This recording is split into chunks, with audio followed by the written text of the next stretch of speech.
office was right here in Building 2, right here in the back corner almost. And then the range consisted of, at the time, 3 buildings out there. So what's the point of putting the planes like up different ways? Well, the type of work we did was to, it was multi-purpose. We did a couple things. One thing's where we tried to, if there was a problem with an aircraft, with a system on an aircraft, and some of the antenna systems were multiple antennas. And I don't know how much you know about antennas, but an antenna works on this table differently than it would if you mounted it to the plane. So the characteristics of the fuselage would impact the performance of the antenna.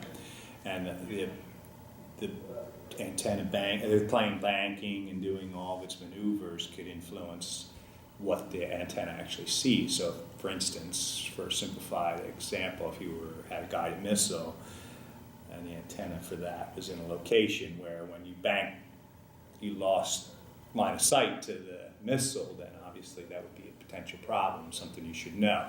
But the systems on the airplanes got significantly more complicated, and sometimes there was interaction issues that the fleet was experiencing. They didn't even know. They were experiencing problems and they couldn't tell you what. Well, we would mount those same antennas. We would hook up the system on the full-scale aircraft and then maneuver the airplane in different ways to try to duplicate how the problem was seen and see if we could see it and look at the patterns of the antennas and things like that and see if we could identify the potential. The reason it was upside down, and it was probably upside down most of the time, was because it allowed us the free space, the 180-degree free space above the plane looked like it was flying. So there was no obstruction. So if it was upside down, we were looking at antennas on the bottom of the plane. And if it was right side up, we were looking at antennas on the top of the plane.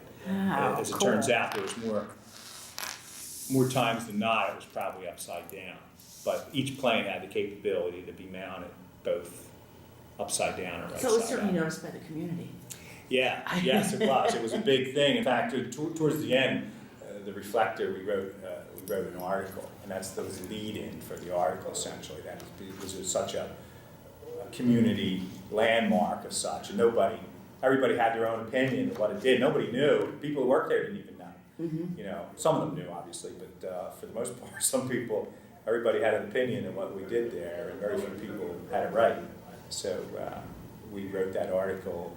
I don't know when it came out, but it was essentially clarify what we did out of the range.